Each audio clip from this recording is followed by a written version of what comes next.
Sophia Min, Autumn Ford, Kate Wilshaw. Either of them are here, come on up. Okay, I'll get those certificates from you and take them back to them. Kate Wilshaw, PIAA 7th place in the high jump. I know it's not here either. I know Elliot Ferenczi is because he moved me out of my seat. Elliot, come on up. EPC League shot put champion, congratulations.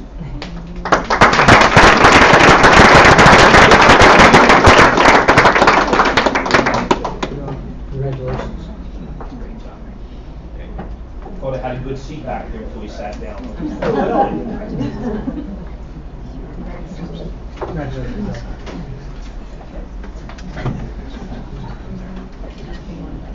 Great job. Congratulations again. Evan Harris, District 11, 110 meter hurdle champion. All right. Okay, Evan Harris.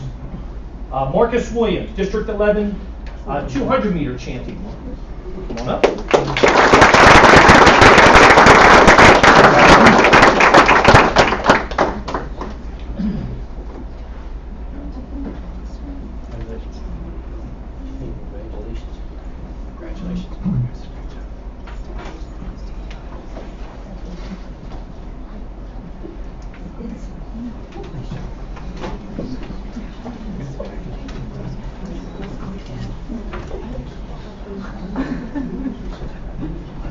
Joey Osdor, I don't think is here this evening. Joey's been recognized by us a number of times. He was a St. Luke's University Health Network All-Star Difference Maker of the Year. Girls lacrosse, undefeated in the Eastern Pennsylvania Conference and Steel Division champion. I don't know if any captains are here. Ken, come on up.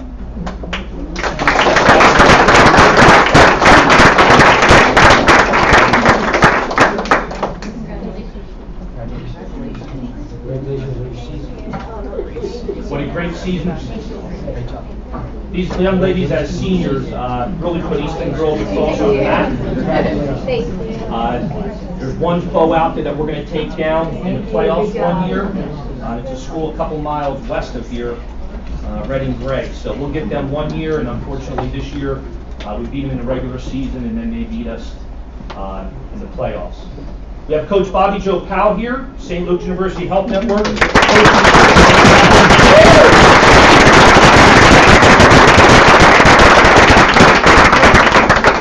going to be the next prophet.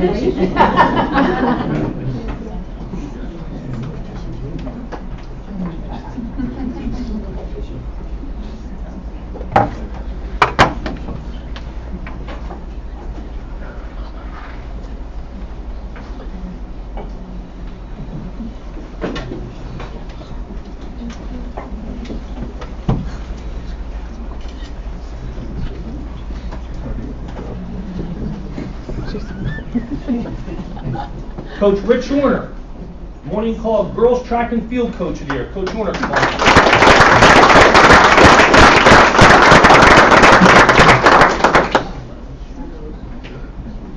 And on the agenda tonight was Coach's resignation. Has two young children and has given a lot of years to the Easton School District children. Now going to spend some time watching his own family grow up. So we'll miss Coach, and we'll get that posted shortly.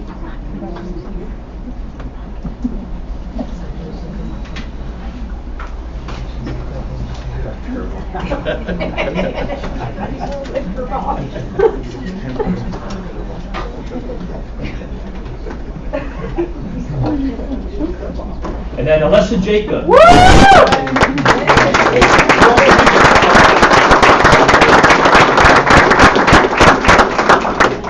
Now for the District 11 girls tennis,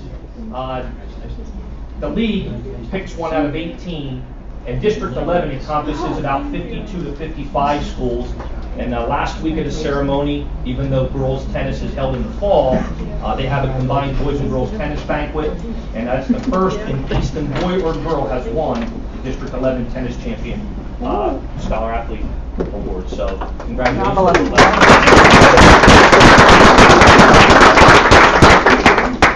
Okay, Interscholastic Athletics Disclosure Act. That's what the booster clubs brought in, same as last time we met.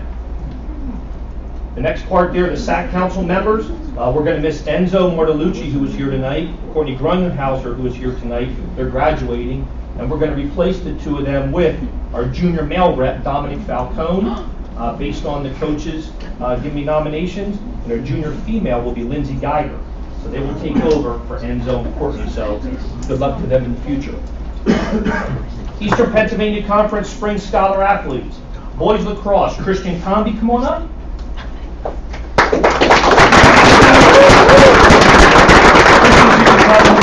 What you're doing? Lafayette College.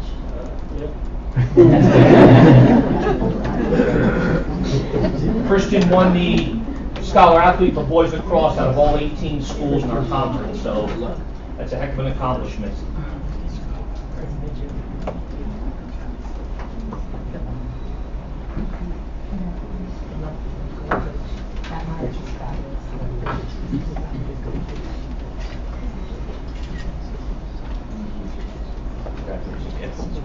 Boys tennis, Ethan Gabay.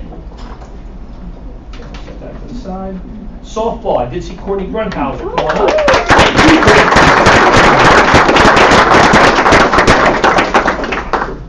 As in with Christian, go ahead. I'm going to Caldwell University to play softball and major in nursing.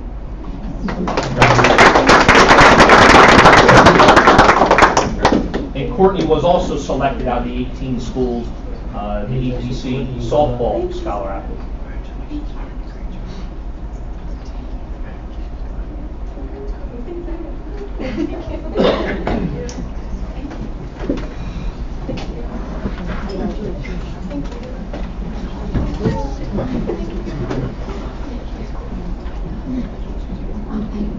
Boys track and field, Joey Osgar, as we said, he's not here, but he was the rep out of 18 schools and won that. Boys volleyball, Enzo Mortalucci, he is here.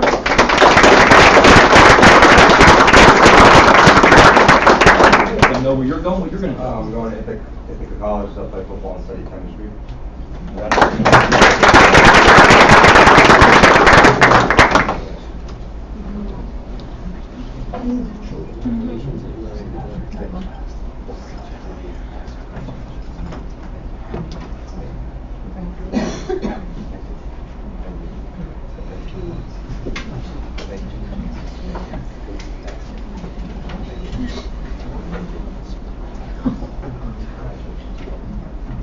Baseball, or look, girls lacrosse, Annie Walsh, come on up.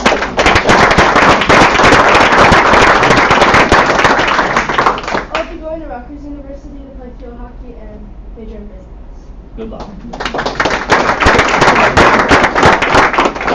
And Annie was our scholar athlete representative for girls lacrosse, and also won out of all 18 schools.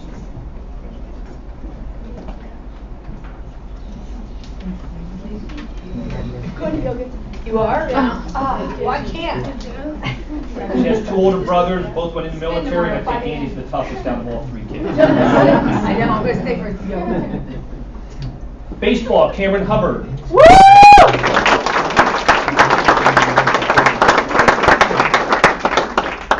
I'm going to Lehigh University to continue my baseball career and study business. All right.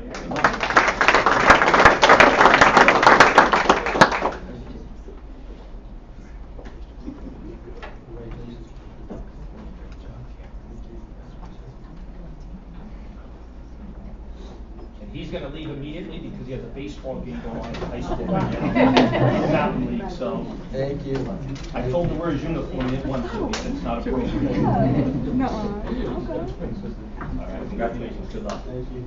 And girls track and field representative was Nina Kapoor, and as we said, I know Nina is not here. Okay? Fellowship of Christian Athletes, which many of these young men and women attend in the morning. Community service is something big that we did this year in the spring, and I wanted to mention that. Junior varsity boys volleyball did a cancer recognition fundraiser and also helped with the Miracle League. Junior varsity boys lacrosse, Headstrong Foundation cancer recognition fundraiser. Baseball did an Easter egg hunt, Miracle League. Football team helped clean up Hugh Park, and also did a function down at Paxnosa Elementary. And our Student Athlete Character Council, which again some of our athletes here today helped with a collection for the Hackerman Plots House for Lehigh Valley Health Network. So here's some pictures of the boys volleyball team.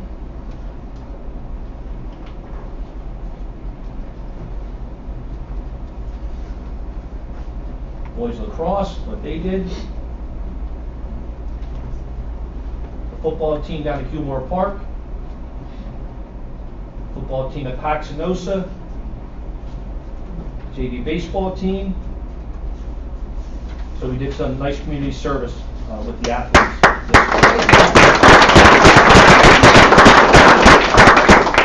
Okay, our spring season, as we do, there are our total numbers that are on our teams that made our rosters. The second half. So we had approximately 500 student athletes in the spring. Those numbers, give or take 10 or 15 every year, which is incredible, are very, very, very, very consistent yearly and seasonally. Each year we have approximately 1,300 athletes, and I do this at the end of the year. And again, one sport athlete's about 550, give or take a few. Two sport athletes, about 300. If they play twice, that's 600 roster spots. And three sport athletes, we have about 50 of them. They're not all your typical football, basketball, baseball. We have some kids right now that are cross country cheerleading, and some other things are actually doing two sports in one season. So some incredible kids out there spending a lot of time on our property and doing some great things. Some spring highlights for this teams. Varsity baseball, EPC District 11 playoffs, overall record there. Boys lacrosse, made the EPC and District 11 playoffs. Varsity girls lacrosse, EPC District 11 second place, again to that school out west in our area. Varsity softball, EPC and District 11 playoffs. Boys tennis, hoping to rebuild, had some large numbers on the team this year, so they're hoping to attract some good kids for next year. Varsity boys track, again numerous for EPC and district playoffs, and 4 to the state meet. Girls track, 8-1, won the league meet, and the league championship. Numerous qualified for the District 11 and EPC meet, and they sent 6 to the state meet. And again, I mentioned those earlier, those individuals and how they did. Boys volleyball had one heck of a run, went to the District 11 semifinals. Again, to lose to that team out west in our area. And our overall winning percentage of all of our teams, middle school through high school, was 64% for just the spring season. And if we look at overall, I put up the last 4 or 5 years. You can look at 70%, 62, 67, and this year all of our wins and losses, about 68% overall for all of our teams. Athletic eligibility, the numbers are somewhat low compared to, again, roughly 500 athletes on our teams, and we got anywhere between 2 to about 10 a week at the most that are ineligible. And most of them are just for 1 week. There have been a few that have been multiple weeks. Physical exams, roughly 600 were physical, impact tested. Injury report there is from the training staff. And we had an intern, Jared Glosser, help out there in our program from East Stroudsburg University. St. Luke's University Health Network, again, same thing that they've done all fall, winter, and spring season to help our teams, help our kids in the weight room to perform and be healthy and safe on the field. We had 60+ college football coaches come visit from winter through spring. I highlighted the yellow ones. They have direct contact to the Lehigh Valley. The maroon one, Coach Troxel from Phillipsburg School District, Lehigh Valley guy. And then the 2 in red, Coach Bottalieri and Coach Holly, Jared Holly, is up at Albany. They're obviously direct ties to us, so I just wanted to highlight that and show you some of those colleges that came to look at our football players. College-bound athletes, again, about 33 total at all different colleges and levels.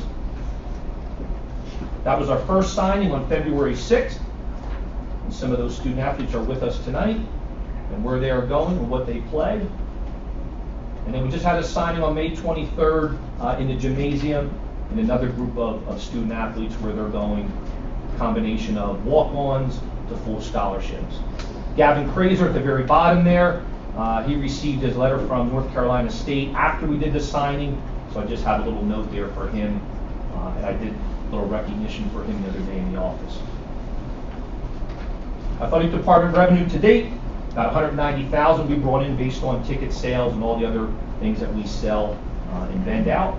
And part of that, we've raised about $20,000 from reimbursements from playoffs, broadcasting fees, hosting events, and charging for the physical exams. And one or two more slides, we're almost done. Service Electric Challenge Series. Take a look at that. You can see how close it was this year. It came down to baseball at the very end. They won and gave us an 11-9 win to keep that Service Electric Challenge Series trophy in the athletic office. And I had a call last week from Swayfield. Swayfield was the company that came to the Thanksgiving game, promoted that through social media. People could upload photos, and then they did a fundraiser. We gave that money to Battleborn, which was a veterans group, and those men and women walked out and were recognized. They would like to come to the June 25th or July 16th board meeting and do a brief presentation again on something to promote the Thanksgiving football game. So I'm not sure how that action is taken. Last year we didn't do that until I believe late September, and it gave them a really short window to help us promote that game. So this year they would really like to do that earlier and get some things moving. Okay? So if somebody can give me some direction on that at some point, I can get a hold of them and have them come to that meeting and submit what they're looking to discuss. Okay?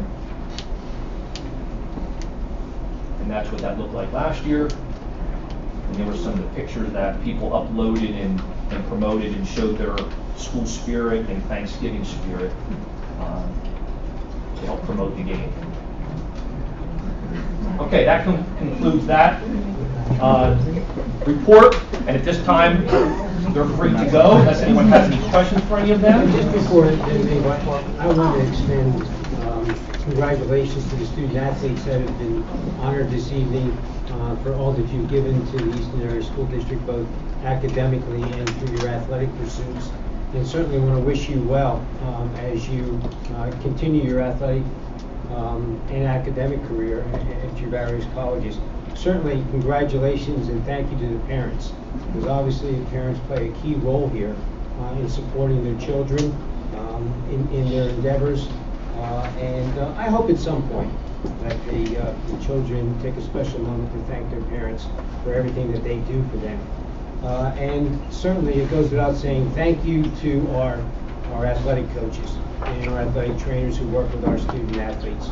They put in a lot of time and are committed and dedicated. So certainly thanks goes out to them. So congratulations once again. Thank you.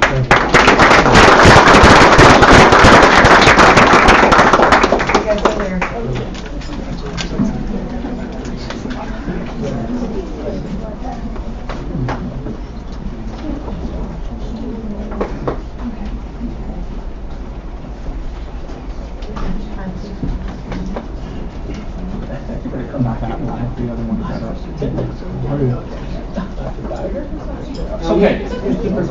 Yes. I know that we have listed overview of the athletic budget and the equipment. Would you handle the equipment request first? And I really didn't know what I was getting into necessarily with this, and all I was going to do is just give you a 2-minute. See you later. Give you a 2-minute presentation on how I go about organizing the budget, and then quickly how it's divided up, and allow you to ask me some questions and do that. So you don't have a copy of this, but these are the memos that I put out that show the steps. So that goes out around January, beginning of January, to tell the coaches, start looking at the equipment you need to replace, purchase, and so on. So the memo goes out with all the exact details in it. That's the second part of it. And we ask for all that back, and there's a deadline. If they're going to order uniforms, draw on there, scribble on there, mark on there, so when the vendor calls us, we know Easton going straight across, is Easton arched, is Easton backwards, what color. So another form that we put out for them so we don't screw up our uniforms. They receive a spreadsheet like that, one that says necessary items, They type that in there, the quantity, the preferred brand, comments about it, color, size, unit price, we multiply it out. They also get one that says wish list. Big purchase items that we maybe can't buy within the school budget on a normal basis. This goes out to the vendors, and the vendor gives the vendors all of our deadlines, when it has to be ordered, when it has to be sent to us, shipped to us, and all those specs, whether we're accepting substitutes or not. And again, the bid conditions that go out to them also, when we expect delivery, where to send it to. That's an example. I just cut out the first page where baseball gives us that sheet filled out and completed, some ideas on what they're looking for, requesting, I should say. Here's field hockey, what they do. And then after I get all this back, I then go through it, and based on about $57,000 that we use on general supplies, that's uniforms and equipment, unless there's a large purchase item, like football uniforms, that will never fit in a normal year budget. I go through and I give out about $50,000 to $51,000. I keep 5 or 6 for the rest of the school year, because if we always end up with a lacrosse net that's torn, and I have to go buy one quick. So I keep 5 or 6,000 to the side to get me through a school year with things that maybe we didn't anticipate. And essentially, that's it. So I'll go through this tooth and comb. I'll meet with every coach, ask them, do they really need that? And if it comes in over that 50 to 51,000 that I'm comfortable with, to keep that other money to the side, that's it. Then that's what we send out to bid. And there's some hard decisions that we do have to make sometimes. Coaches aren't happy. They think they want everything sometimes, but I really need necessary items first. I get a list of wish list items, and last year I sat with Mr. Simonetta. We had about $10,000 that we put aside, and then we had to buy some large football equipment because none of them were replaced in the last 15 years since I've been here. Blocking sleds, things like that, rusted, welded, and so on. So at that point, I really had to replace some of that equipment. So this year, I'll work with Mr. Simonetta again on buying some of those large purchase items that wouldn't fit in the normal athletic budget. And then lastly, the last slide here, essentially each budget for each team has an officials line. I can't control that. They get $52 a game, $78 a game, whatever that is, you multiply it out, and that's a set fee. Transportation, I can't control that. Again, general supplies, roughly $57,000. One-time items, about $10,000, and we started doing that last year. Teams do not get a set amount yearly, because if I gave someone $2,000 and uniforms cost $3,000, they're already $1,000 in a hole, and then they still didn't order their baseballs or softballs or whatever else they may have to. So I beg, borrow, and steal. When Bobby Joe Powell, Coach Powell, orders $300 in equipment, that's great for me, because then I can take the money that she didn't need because she didn't order uniforms that year, and then I can use that for somebody else that does need uniforms and has to sort of go over what a normal expected budget would be. Tournament playoff costs, that again fixed. Game workers, they're fixed and set, and then our security and police, somewhat set with the fees that we have to pay them. So, in short, I wasn't sure what you were looking for 100%, and I'll open up to questions. No, I mean, thank you. That certainly provides additional information for anybody. You have a schedule of replacing uniforms? Unfortunately, with $57,000, I don't. If the uniforms can last 4 years, they're going to last 4 years. If they can last 6 years, they're going to last 6 years. If I can buy some, which Mike and I have worked on, when I know they're not going to be made anymore, because like anything, they'll make a uniform for 3 or 4 years. If you buy it in year 2, if I catch it quick enough by year 4, let's say, and I can get some to replace the used ones, I'll buy more of that to ride out that style a little bit longer. So I'm not buying a whole lump sum of uniform. If we miss that deadline and the company says, sorry, we can't match those, we don't make them anymore, you're stuck. You have to go buy 30 more brand new uniforms. So, do those uniforms get passed down to the lower levels, or how do you You can, but again, when you're buying stuff for a varsity, Right. almost adult athlete, Right. especially the males, I can only pass them down sometimes so far. Right. Even a basketball tank top, you put them on a freshman player, and they're hanging, and they look like a dress on the kid, and the kid can't play properly, and the shorts are way down past his No, knees. I'm just looking for So, what your schedule is and how you handle uniform. it's when they're needed. And I have coaches come and say, oh, we've been wearing these 3 years, and I get down with the equipment managers, and I look at them and I say, you're gonna wear them 4 years. But again, I don't wanna waste money either. I'm not gonna buy uniforms if they're not, if we have enough, and we collected them all, and they can go 6 years, we will. Our football uniforms are probably close to that right now. But next year, we will be due for pants and shirts for football. Okay. So, again, people may not be happy, or some coaches get a little upset. And I also will cut things out. If they've ordered a portable unit 2 years ago, and Mr. Case and his men find it laying around and not putting it away properly, and then they want another one, I've been the bad guy, and I tell them, no, I'm not. You didn't take care of the first one, I'm not replacing it. Have the booster club buy it. Because we just can't let it lay around and rust and deteriorate and expect to buy new every couple of years. So booster clubs do assist the athletic department with potential needs? That 172,000 that they bring back, I have to keep track of that for the state, which I just got the report to start working on for October. I believe it's usually due. And again, some of that includes having banquets and so on, but some of them, baseball, softball, and a couple others buy all their own uniforms because they don't want to buy what I can afford. They want something better and above, so then they buy it themselves. It's not something that they're happy with that I'm going to buy. But even in that case, it's still every few years, it's not every year. Correct. Though right now, the uniforms that we replaced mostly, and I'm doing this a little bit different, girls lacrosse white uniforms last year were absolutely horrible. So I ordered them white because white just doesn't last, even though we wash and launder them. So they got white last year, and then they'll get red this year because the white was just turning yellow. And so we've done that with field hockey and lacrosse, where I'll order the white ones first because the new law or new rule in Pennsylvania, your home uniform, your white uniform has to be white. It can't be like a yellow or a lighter color. It has to strictly be white, and then whatever your accent color is. For us, it's red. A distinct difference. Basically, you're saying out of our general fund, you're getting 57,000. Now, for those other costs. Well, no, I don't know what the overall budget is, but I get that roughly the 57 or 67 is what Mike and I can control and manipulate. Those other costs are somewhat fixed. Right, Mike? 57 is for the supplies. Correct, For the general athletic supplies. programs. Right. Other areas of the budget are insurances, transportation, officials, stuff like that. That's what I'm saying, you're paying all that in addition to. Correct. Yeah. So the only monies that you can really work with Right. is the 57. I did put the $8,000 for training supplies, but again, that's the tape and things that they need Right. for that. Right. That's a general supply budget line also. And that's not that he goes from sport to sport with, that's just general for the entire department, with training supplies.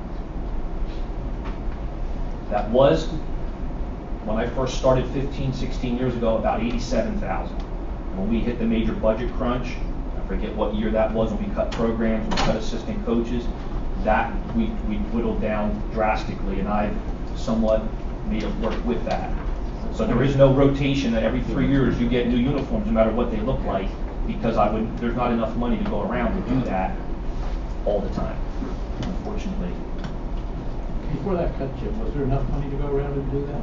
Well, we had more of a schedule, because then teams got, say, a $3,000 budget, and then they can buy within that amount. But then I also found and caught coaches that they only needed $2,000 in necessary items, and would buy some frivolous items, but said, hey, it's within my budget, so I'm going to spend it. And then I like the way I do this, even though the coaches may not like it. It's debatable, but that's what we've made work. The school our size, and with the number of athletes that we have, and the booster club support that we have. I just also want to add, when we talked about a few years back in the budget crunches, we cut all areas of the budget, including classroom Correct. supplies Yep. and everything. Yep. And that's been staying with all the increases in salaries and pieces and all that. We really don't have that room. That's been staying constant along the entire district. So it's not like we're trying to, we kept it constant for probably the last 5 years or so. But it's important. And if I need a large, district-wide. if I need a large purchase item, then I gotta sit with Mike and his staff. And we do have a couple of those items this year that we're looking at. Last year, we had to replace that old football equipment before somebody got hurt. The welds were broken, it was just rusted. And 2 years Mr. Casey ago, it was the got it. pole vaults. Yeah, the pole vault and pits. stuff like that, so. That stuff that won't fit in that $57,000. When you're talking $10,000 for one, like 15 for the other. And again, it'll last 8 to 10 years if we take care of them. Jim, I don't want to be too specific, but I'm going to be. So as far as the wrestling uniforms go, Mhm. so the booster, do they purchase, how does that work normally? I mean, because, you know, there's been things brought to our attention that slings have been purchased through the booster club like every year.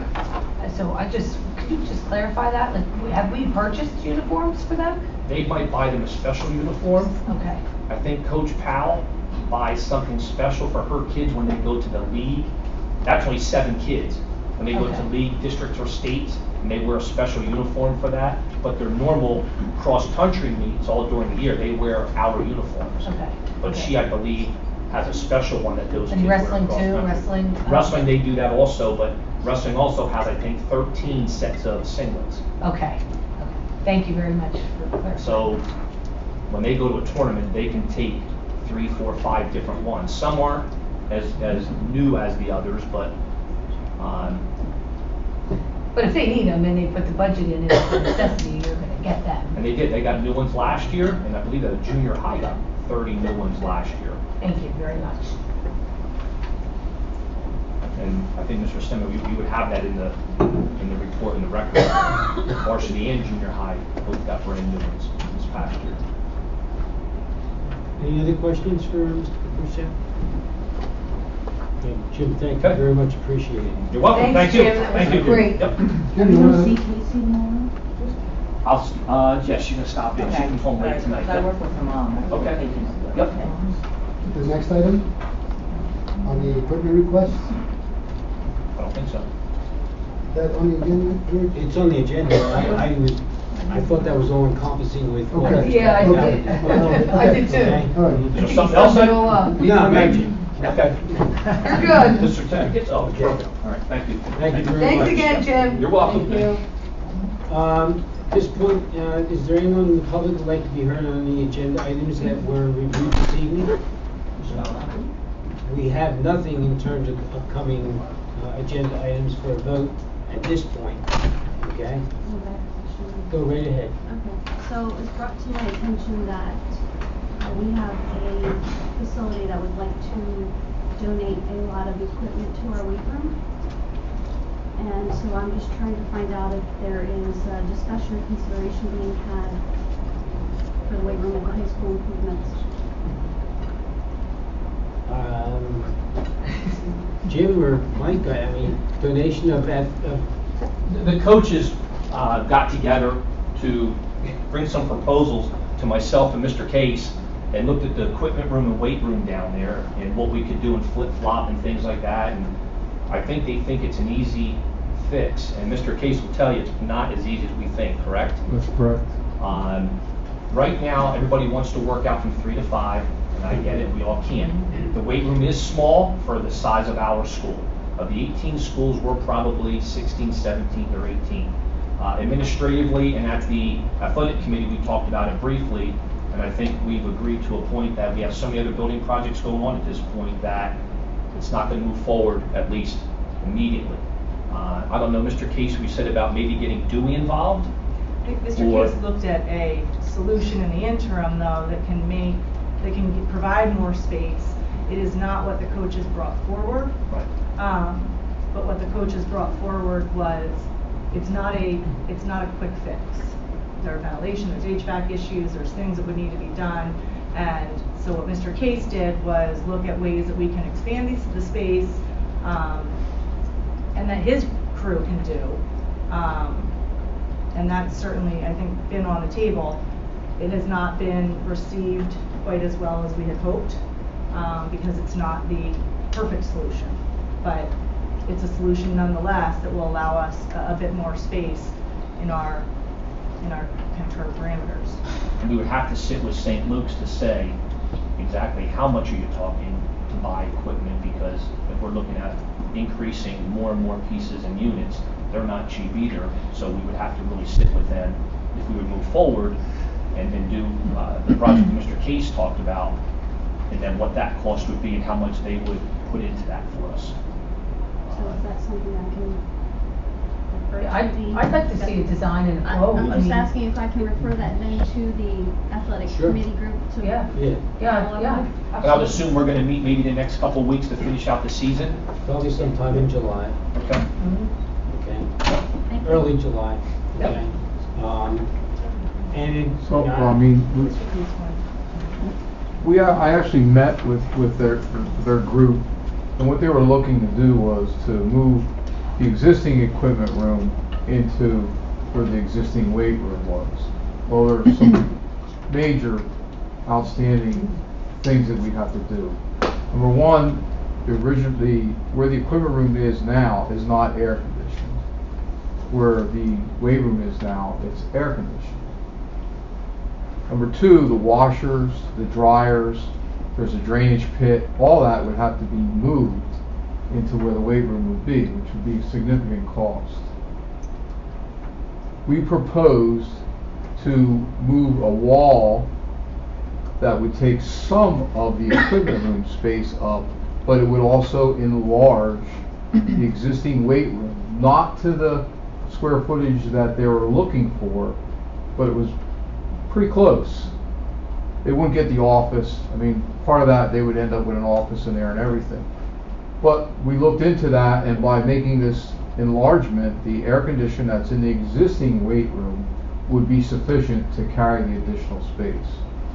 We also had some talks that maybe the CMU wall that's there now, we may not have to take totally down, that they would utilize the existing, the new space that we would be creating for them from the weight room as a cardio area, which would be much better served to be in a specialized area than actually out with all the dead weights and things like that. That's pretty much where it stopped. So, I mean, for my department to do it is a minimal cost, because basically we may be just putting 2 openings in a wall and adding a very short wall elsewhere. We were going to consolidate some of the equipment handouts. The only downfall that we came up with this was the fact that if you're a football player, to get your uniforms, right now you would pick them up out a window at the door in the hallway. Now you would actually have to walk through the weight room to get them, because it would be on the other side now. So that was the only thing that we felt was a downfall. And our other considerations were the fact that I know there's been some talk, obviously, when we get done with all these projects, where we're looking next. So if we do this major overhaul of the weight room, and then these other projects come about in 4 or 5 years, that may be money that we wasted. That's certainly not my decision. That's your decision. Yeah, I think if it was in So- a month, So it my would be different, but 4 my years. understanding is that the flooring that they were discussing in the equipment is all movable, so whatever we would decide to do in the future could be incorporated. Now, whether I'm mistaken on that, I'm not sure, but I look at, from the amount of money, and I don't wanna say it was a substantial amount of money, so I don't look at it as just for our athletes, even though it does benefit them, but it's also our physical education group, so to me, it's twofold.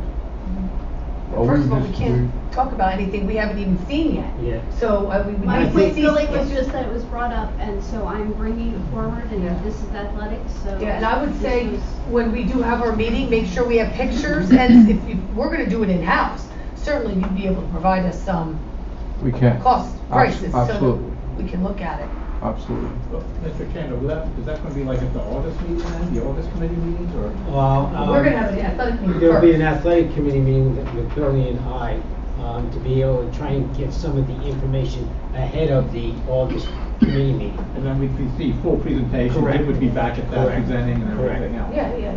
Okay, I'm just thinking about in line like how we hold all the other Yeah. committee meetings here. Yeah. No committee meetings in August, so it'll be September. It'll be September. Yeah. That would certainly give these gentlemen in the administration enough time to be able to come up with the various options and the cost analysis. And that's when we'll have the year-end results and everything. Yeah, that's when it'll have to be. The only So- thing that will differ is the recommendations for the spring coaches. That will have to get out to the board. Instead of getting it at a regular committee meeting, we're not gonna wait till September.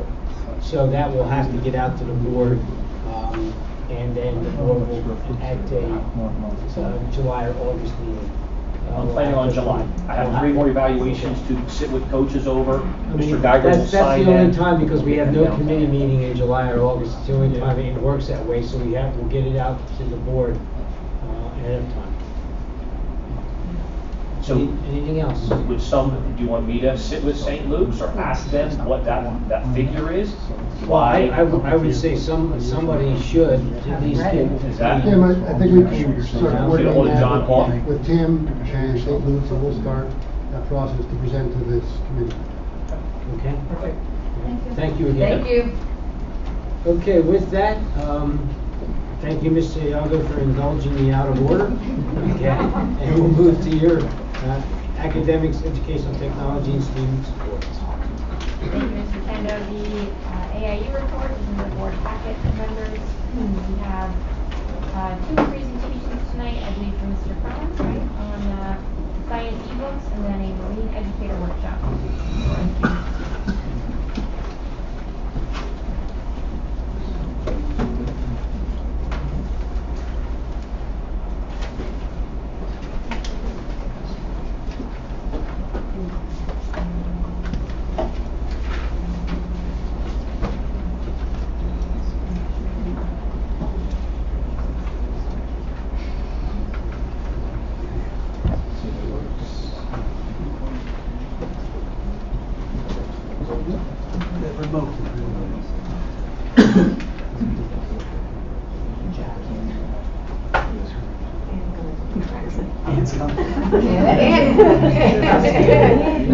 Put her to work.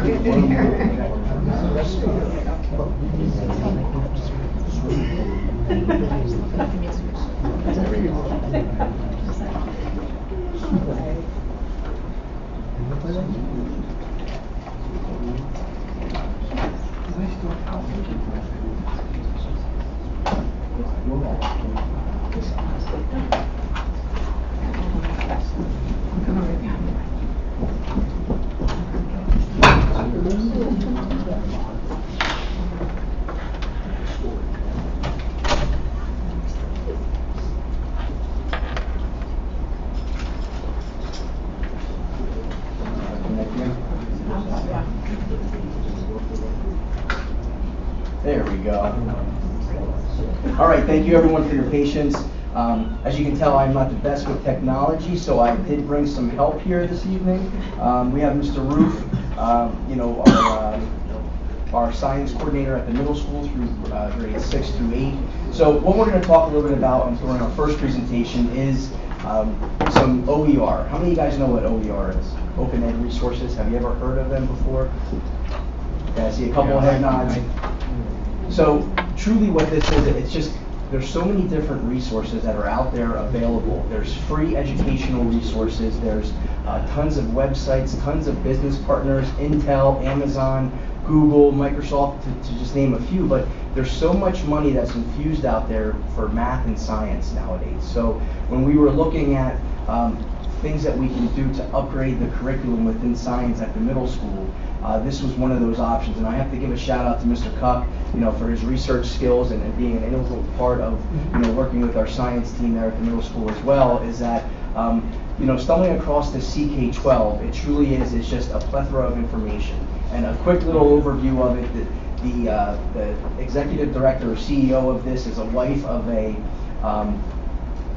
billionaire who was in, San Francisco starting out, and she came from India, and she had a great education there, and her family infused so much money into her education.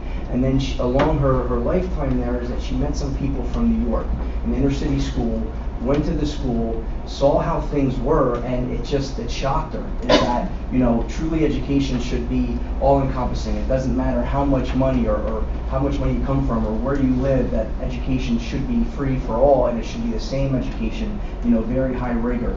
And this is something that really struck her. So, you know, a lot of her money and resources and her team is that she put into this, and this has been going on for several years, but there are many different resources here. So overall, there's textbooks, or what we would like to call flex books, and that's what Mr. Roof is really going to dive into a little bit more of what him and his science team have really been working on at the middle school, and they're actually going to be coming in over the summer for 3 days to be working, you know, within their groups, you know, based on their grade level to really fine tune this. So Mr. Roof is going to kind of give you just a snapshot of that, and then they're going to work, you know, through the remainder of the summer to hit the ground running in the beginning of the school year. So there's a lot of great things as far as resources, videos, all these great things that are out there that they can steal. So Harry Wong, First Days of Schools, how many guys read that? He said, great educators steal. And this is something that it's not stealing, that it's a negative thing, but it's truly just bouncing ideas off of people, you know, throughout the world, internationally as well. So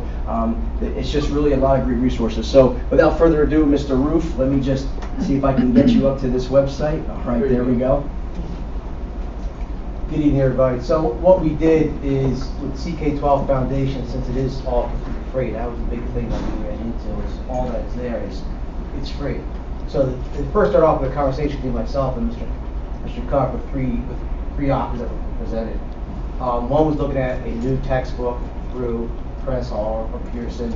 Second one was looking at Discovery Schools, and then CK12 was the third option.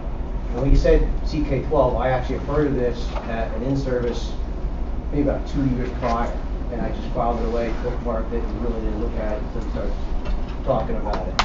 But it is an open ed resource. So what is out there is they have these flex books that are already made up. Okay? We had two options to look at. What we want to look at was the flex book, the original or 2.0. With what we wanted to do, the 2.0 was not an option, that's strictly digital, even though we are going with the iPads. We're still running into the problem of our students may or may not have internet access at home. You know, other districts are doing things with other technology to ensure internet access.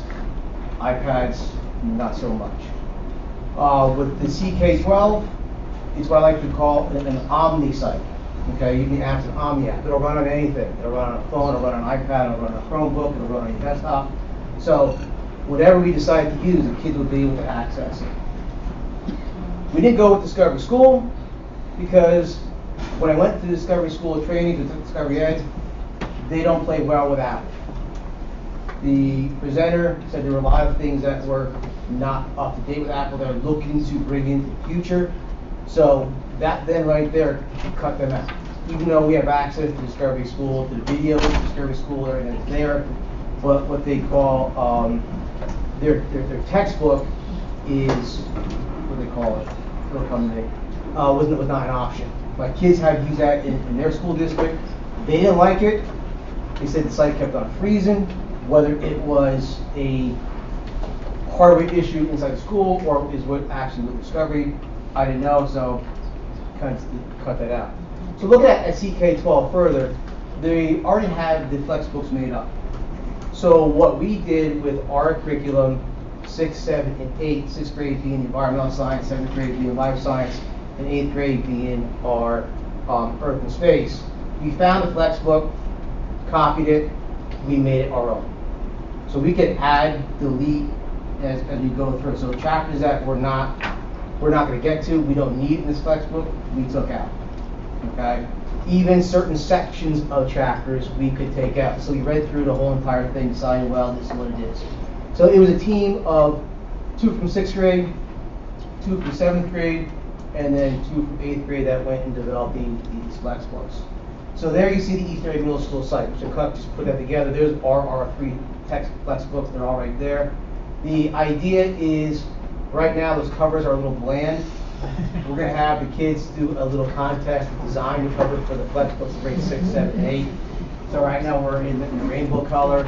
So maybe by the end of next year we're going to be able to upload a picture the kids do to draw as the cover of the flex books for 6, 7, and 8. You can see the creator, myself, Mrs. Hurst, did 7th grade Flexbook.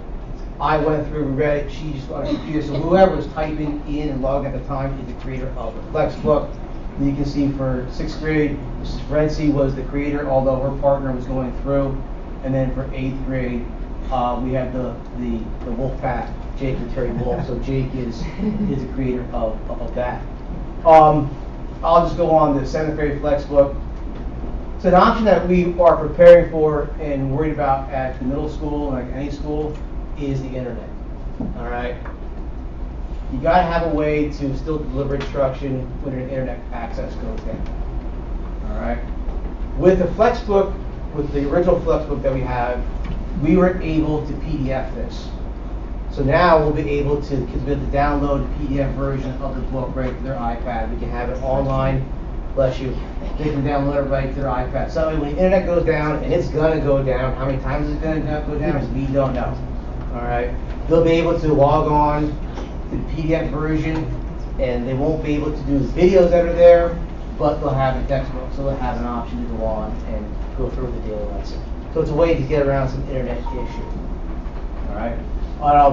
Again, that can be put into a classroom, okay, and all other options.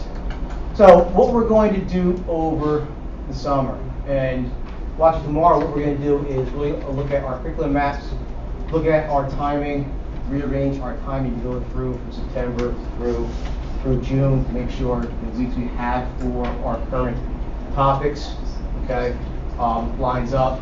And then over the summer, going to go through the Flexbook, and what you can do is you see each of the chapters: Introduction to Life Science, Cell Bio, Molecular Bio and Genetics.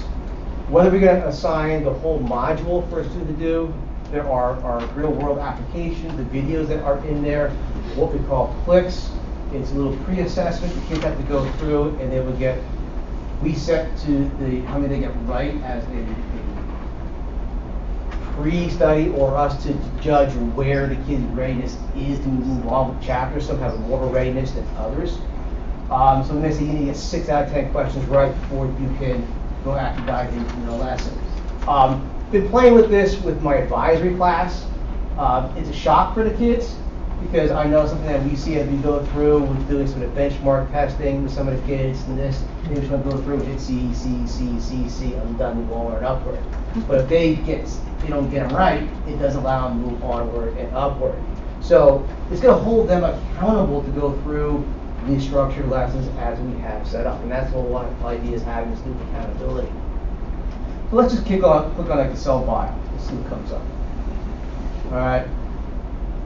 You're seeing the student version, okay? You're seeing what is there for cell bio. I can, once the kids are in, I will assign specific lessons for them to do.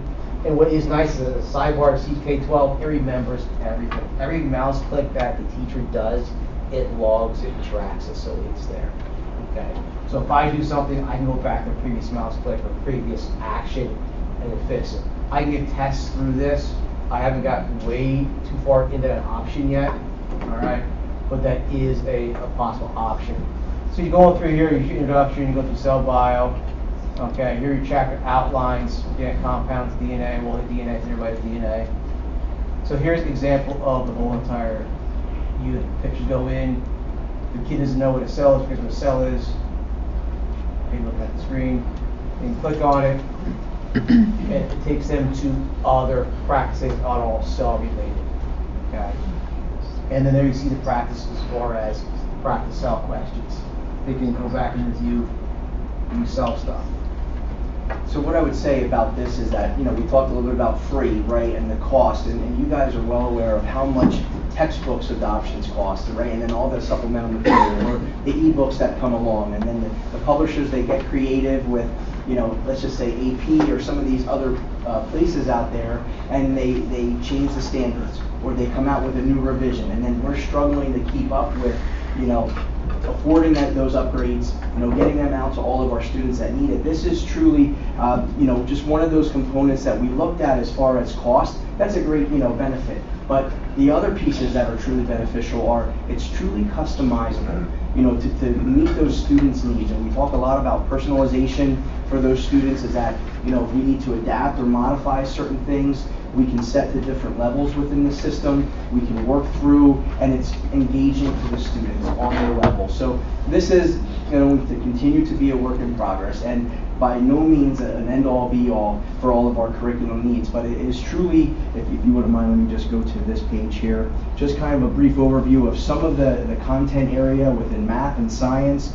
You can look through, and all those different areas and content areas are represented within math and science. And I don't want to go through for the sake of time to click through all of those, and by no means am I the expert here, but this is just something that we're exploring through the district, that we're hopeful that will catch on to other departments, pique that interest, and just truly be a supplement to what we already do within the classrooms. So, do we have any questions? Yeah, just with this, do you have any, are there like any testimonials out there, or do you have any absolutely. Other districts that you know of that have been using this with any kind of feedback? We're first in the area, okay. which is not a problem. We were the first in the area to go with our interactive science textbooks, which met all of our district stuff, so I don't mind being the first to do stuff. It's basically a lot out west. Other people comes in from the west. But it's been around for a while. Like I said, it is a funded foundation. You can watch the videos. It's about the real world clicks and everything else, and it does hold a lot of relevance for students. It is self-paced. You can sign up. It is self-paced. Okay. Thank you. And also, when you're going through this, is that just looking in different flex books, and then we can search by state. Within Pennsylvania, there's some schools that are in there.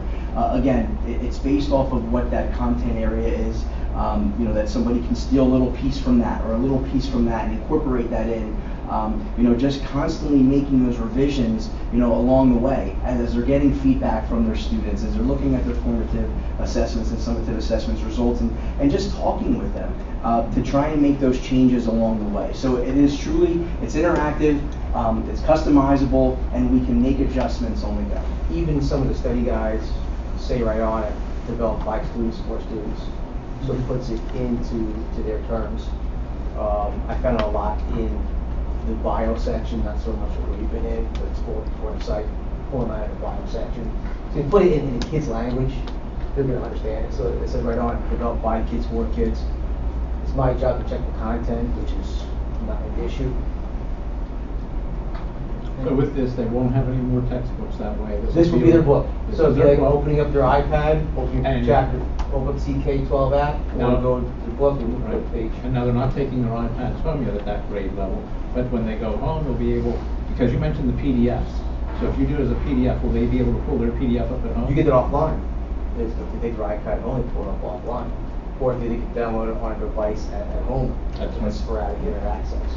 They can download it on their phone in school if they have their Wi-Fi password. They download off the LTE network and they look at it. Because the system's going to track their keystrokes, so it'll know where they were and everything if they pull it up at home using another device. It should, not so, the PDF not so much, PDF, so that's why they put it open for one page. I'm glad to see at least we're taking one step forward. One step, and that was part of the discussion in looking at our options, not knowing where the district was going with the use of the iPads. Whether they went home, staying, or what, we with no clear direction at the point in time we started. We were limited to get us ready for the iPads next year, so we had to jump on something. And this was, again, was the best overall option to give us the most for whatever situation could be presented to us. You mentioned your own children earlier. Yes. What school district? They go to Bethel. My son is a freshman at Freedom. My daughter is, he's a sophomore at Freedom. And my daughter is an 8th grader. And they're using this as well. They don't use CK12. They use Discovery with the textbooks what it was. Yeah, you said not quite as friendly. Right. Good concept, good, great. Yeah, to answer my own question, again, if we want to depend on Wikipedia as being the source, it says 38,000 schools in the United States and overseas. Currently are using resources from the K-12 foundation. So, okay. There's several testimonials on the webpage that Ryan referenced. So you go to the CK12, go to the bottom left and say success stories, and it'll give you can pick schools that look like ours, and they'll match up those 38,000 that you're referencing to those success stories. So if you say schools with science, they'll actually give you success stories of districts who've used it for science, districts who've used this for math. So all that is located, on the website. You could separate that by middle school, elementary, high school. And we can continue to build on this, like you said, for Absolutely. different academic courses and different grade groups. And then, do they update the content pretty regularly? So could you, if you wanted to add or change, something for the We following could, years? but our book is our book, so we would Right. have to take an updated book and copy it again and redo that again, so it could be, Okay. but we could cut a piece into ours, once ours is done, we can cut a piece in, Okay. or take a piece out. Okay. The only problem is Mrs. Hurst, since she owns that book, she'd be able to do it unless I then take hers and copy hers. Right. And then, and by doing that, all the copyright issue whatsoever. Anytime we add something outside, as long as we give whoever created it the copyrights, it can be into our book. Okay. I don't know how many other departments or levels are using this sort of thing in the district? This is our We are first. the first. Yeah, okay, so a year from now, we'd really like to hear how it went. So would I.